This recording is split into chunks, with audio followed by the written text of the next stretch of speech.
What's up, everybody? Good morning. Welcome to a Hump Day edition. Morning Scone, presented by Brock, the Batters Orthopedic Clinic, Hudco Roofing, HudcoRoofing.com. Do business with someone you know. Hudco Roofing, HudcoRoofing.com. Brian Kelly today, busy day. Brian Kelly will preview spring practice with the media today at noon. So we will look forward to that. Also today, Matt McMahon, LSU's new basketball coach, he will have his introductory press conference at 2. So busy day, as we could talk about Brian Kelly and Matt McMahon. Excited to hear what Brian Kelly has to say about previewing spring ball. They've obviously had some workouts, but no on-field football-related activities. But conditioning, workouts, all that stuff's been going on with the new strength staff. Can get to look at a lot of the transfers who are on campus now, getting ready to fight for their spots this fall. Pretty important spring, I would say. Here for Brian Kelly as he tries to get LSU to bounce back after back-to-back 500 seasons, and instilling a new culture around LSU and a lot of new players, obviously new coaching staff. A lot of new. So, I think a really important spring for LSU football. Again, we'll get to meet Matt McMahon today as well. So interested to hear from him, why he took the job aside from the 5X raise from what he was making. So we'll get to hear from him today. And Terron Armstead last night, if you missed it, just shortly after we went off air on AFR, Terron Armstead picked the Miami Dolphins. So, not surprising. The Saints have always had a number for any free agents, and they just don't go over it. So, if there were a deal to be made in New Orleans, it would have been made. Armstead went to Miami, and honestly, if you look at it, he didn't get as much money as he wanted. He was talking about Trent Williams type money, like 20 to 22 million per year is what he was looking for. And instead, he got 5 years, 75 with incentives that could put him up to 87 million. But 5 years, 75 is 15 million a year, and 15 a year is still a lot, but it ain't 20 to 22 a year. Never ran no state income tax in Florida, so he does have that as well, which will save him millions. But anyway, but it just goes to show you, he didn't get as much as he thought, as much as he wanted, and it was still less than the Saints were willing to do. So it kind of goes to show you where they were on what they were willing to pay, what they felt like they could do for Terron Armstead. So Terron Armstead's a Miami Dolphin, and the Saints are looking for options now at left tackle. Okay, y'all, let's say some good morning to LSU baseball tonight against Louisiana Tech. Game was scheduled for yesterday, got moved to today. And let me not go any further without saying, the devastation in St. Bernard Parish and Araby in the lower 9th Ward from the tornadoes last night, were just absolutely awful. It's still so fresh that I don't know what relief efforts or organizations have already been mobilized, but we'll definitely be doing something. If not as a station as a whole, individually we'll do something. But yeah, man. If you can't, everyone says keep me in your prayers. Yeah, do that, but also do stuff. Also put actions behind that. Help if you can. If you donate money, great. If you donate supplies, great. If you can get down there and help with debris removal, do it. I mean, yes, please pray, but also put action behind your prayers. Okay, let's say some good mornings. Hey, Deborah, good morning. Matt Godwin, Debbie Jenkins, Kelly Gross. How's Drew's arm doing? He's doing better, Kelly, thanks. It's bothering him. I mean, he's got some pain. Obviously, he's just a week removed from the accident. So, he's still got some pain, but we're managing it as best we can. But he's doing good. He's in good spirits. Thank you. Ray Slocum, Brian Wynn, hey Dad, Jerry DeLucky, good morning. Long night, I bet so. I bet so, Jerry.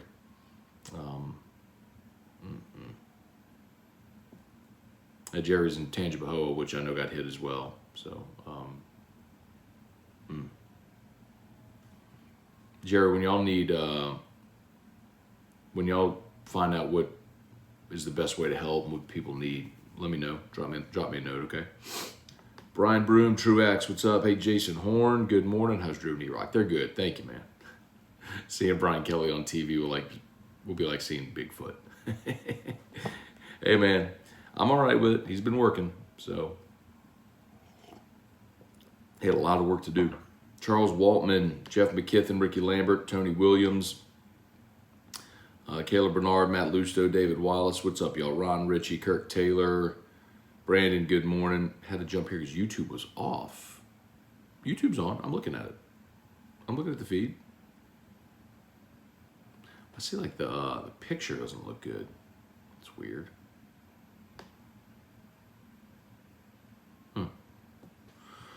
Connor O'Neill, good morning. Do you like Arkansas plus 9.5 against the Zag? Seems like a pretty high number. It does kind of feel like a stinky line that you have a number that big. Let me, I haven't made a decision yet on that one. Let me look a little deeper. Definitely consult the Otter as well. Dude's been en fuego. Trivia Carter, Matt Lusto, what's up, man? Cliff Nelson, good morning. Bubba Tatum, morning. Sconers, vacation starts today. Headed to Miami for some fun in the sun. Wear sunscreen. Bubba, I played golf Monday in the Dreams Come True of Louisiana golf tournament and didn't wear sunscreen. And I'm an idiot for that. I should have known better, but I was thinking, it's March, it's 70 degrees, it's not summer. I mean, the sun isn't just beating on you, but someone's beating on me all day. And my skin is on fire still 2 days later. So putting a lot of moisturizing lotion all over and trying to make sure that I get some of this burn out of me. But man, old Ray Baker did a number on me on Monday. Michael Merritt, Brad Johnson, good morning. Jesse Brown, morning. With Armstead signing with Miami, do you think the Saints will sign a veteran left tackle to replace him? So Jesse, I don't actually. So there is a video going up on the AFR Saints channel this morning. So yesterday on AFR we talked about this, and if you look at so NFL.com ranks the top 100 free agents. Okay, any position just 1 to 100, and Armstead was number one. Armstead was the number one free agent in this class. Not available today. Like, just go look at the ranks. Armstead was number one.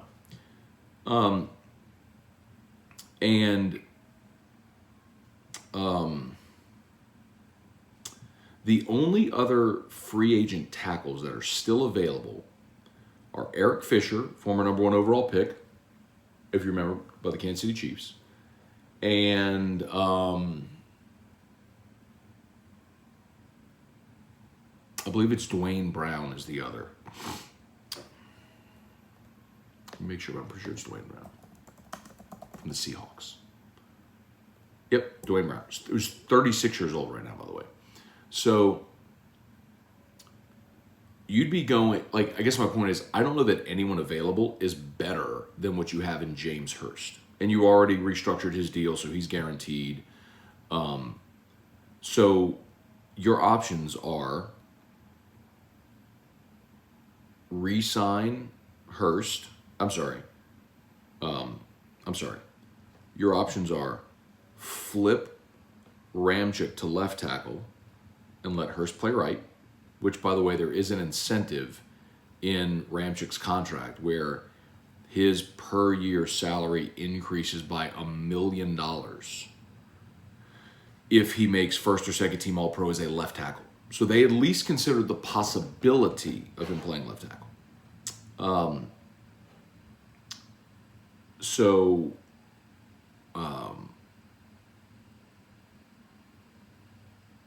Ramczyk at left, you keep Ramczyk at right, let Hurst play left, or you draft a left tackle. And that may be your best option. I don't know that you're going to be able to move into the top 10 to take Ekwinonu or Evan Neal or Charles Cross, but there is there's a kid out of Iowa. Kuiper put his mock draft out yesterday. And he's got a tackle going 17, one spot ahead of the Saints. It's Trevor Penning from Northern Iowa. Northern Iowa, going 17, one spot ahead of the Saints. So if they maybe want to target a player like that, they could. Or maybe they get lucky in the middle rounds like they did with Armstead, where you found a super athletic guy from Pine Bluff who became your franchise left tackle. You know? But a veteran, I don't think so. I just don't think there's a veteran good enough available that's better than what you have in James Hurst. Val Browning, what's up, man? Good morning. Wendell Norman. Kyle Milliken, good morning. He's going to talk about alignment and his family. James Metvin, good morning, Matt. Glad to hear new basketball coach interested in the baseball team, why the players are playing so bad. Yeah, James, look, here's my theory. I'm guessing you're talking about defensively. My theory, and I talked about this yesterday on AFR, you go to the box throughout the years, and you have seen that environment swallow up so many people. Opponents, usually. Guys who, your teams come in, they're just not used to playing in front of that many people and with that type of energy or expectation, and it swallows them up, man. We've seen it so many times over the years. I think that's happening right now to some of the guys on the team. Merrifield, it was the JUCO National Defensive Player of the Year last year. You can't tell me that guy doesn't know how to handle a chopper to third to throw across the diamond. But in the ninth inning, as much as we raved about Trey Morgan's play, which was spectacular, equally as bad was Merrifield's throw. That was a chopper to the left side of the mound. Third baseman charging, nabs it just behind the mound, and throws the ball up the right field line. Like, that dude was the National Defensive Player of the Year in junior college last year. That was as routine a chopper as you will ever see. And he threw it away. Like, he is swallowed up by the moment of being in the ninth inning of a game LSU had to have, and he's playing for the school he always wanted to play for, and here's the chopper to him, and he just threw it away. Like, bro, take a deep breath, set your feet, hit the dude in the chest. Like, it's something you've done a million times in your life. Jordan Thompson knows how to play short. He played some stellar short last year. You're going to get better when Milazzo comes back behind the dish.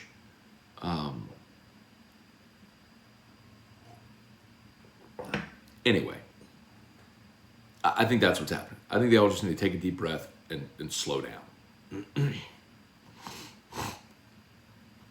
Taz, what holes in free agency would you like to see the Saints fill before the draft? You got to get a tight end.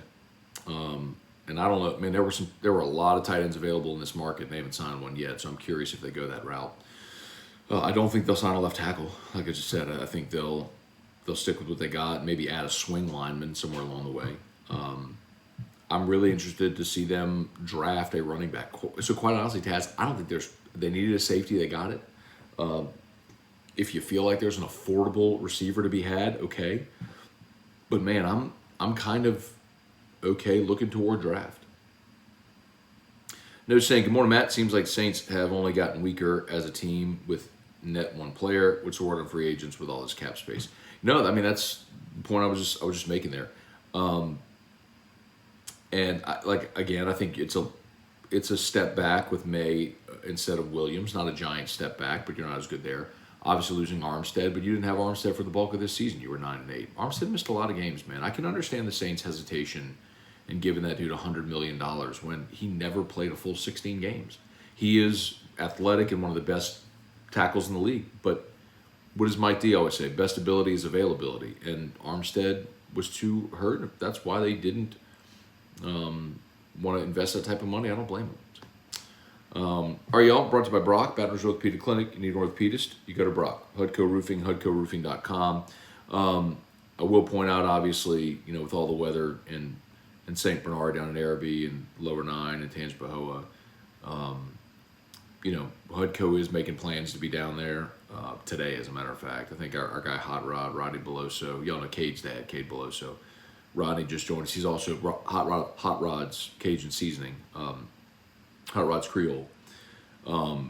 He cooks for tailgates and oftentimes does cook for first responders and damaged areas like that. So Hot Rod's going to take the Hutco trailer and go cook like 30 gallons of jambalaya. He's just incredible dude, man. So we're going to be down there. And if you know people who had wind damage, when they're ready, if they need help, we'll be there. Hutco Roofing. Damon Hinderberger, Jason Horn had a tornado touchdown by me and Bush. Golly. Hope all's well, man. Chase Pellegrin. Brian Arce knows it Friday. Not yet, buddy. Damon, what do you think about the line Texas Tech or Duke? Tech -1. I think Duke's going to win the game.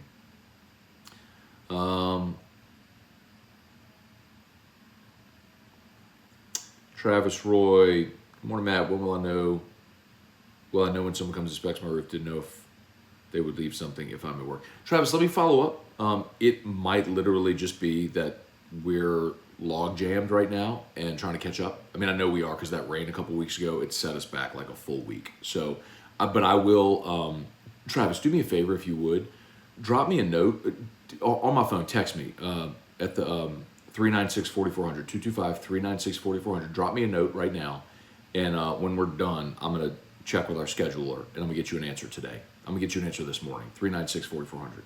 Patrick Berglass, again, I don't know what they have on the schedule. That's our CMs do all that. So, but I will check for you today. Pat Houston, LSU Terra Wild, Bud Smith. Good morning. Thompson Field around 950 last year. He is what he is. But as an individual, that's okay. Like I'm okay with Thompson as an individual fielding 950. As a team, you can't field 950. Like that's inexcusable, especially at shortstop where shortstops commit the most errors. It's the hardest defensive position to play, so you see the most errors there. I'm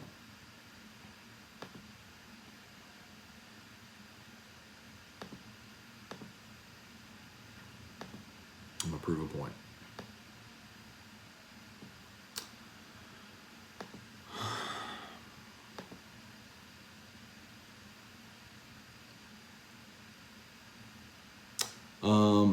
Okay, Bregman, his final year at LSU, fielded 975. Connor Hale that year in 2015, Omaha team fielded 967. Your starting second baseman. Jared Foster fielded 963. That was your starting left fielder who fielded 963. Played and started 54 games, fielded 963. Like, so that happens, man. Like that. Typically, outfielders field a much higher clip. Like Stevenson that year in 15 fielded 993. He had one error all year. Like that's more to be expected. So I'm not like he'll finish above 950, but I don't need him to field 980. I mean, Bregman, who was the second pick of the draft, fielded 975. So I'm okay with that. Like you don't need to be the best in the country, but as a team, like Thompson ain't the problem, y'all. Like the problem is Gio on Friday night misplays a ball in left and right, and then Bianco's playing left, misjudges a ball in the ninth that allows the winning run to get on base, which ultimately scored. Like those three misplays cost you 3 runs on Friday night. Like I'm more concerned about the outfield play. Anyway. All right. Oh yeah, I gotta go. Oh, it's not. It's 7:55. I gotta go. I'm so sorry, y'all. There's so many of y'all who I still haven't got to. I apologize for not getting your comments. I got a little bit of a late start today, but I got to go to get him up and get him ready to school. Look. Is maybe YouTube isn't going? YouTube shows just 4 viewers. Maybe that's not going. Or no viewers, actually. Why am I looking at it then? Anyway, I don't know. Sorry if we had a problem with YouTube this morning. Facebook, thank you for being here. Like the page, share the post. Please like Brock, Hudco. LSU Daily, AFR at 3, and then tonight we'll be back on Nightcap. So however you're listening to us or watch us right now, we'll be here for Nightcap tonight, so we'll hope to see you then. All right, peace.